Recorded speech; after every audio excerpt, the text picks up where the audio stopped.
नमस्कार।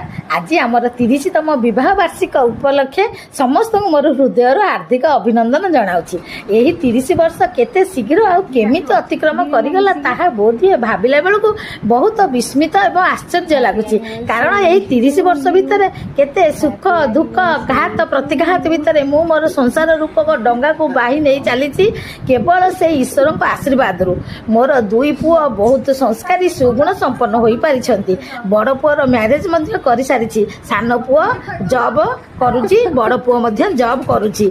ए सब संभव से जगन्नाथ आशीर्वाद रु एवं दर्शक मानकर स्नेह श्रद्धा भल पाइबारु मु एते दूर आगे आसी। एमिति दर्शक मानकर भल पाइबा स्नेह श्रद्धा मो परिवार पर रही था। प्रभु जगन्नाथ आशीर्वाद मो परिवार सबु सदस्य एमती रही था एवं मोर जीवन ना को मु एमती आगको बाही नहीं चले।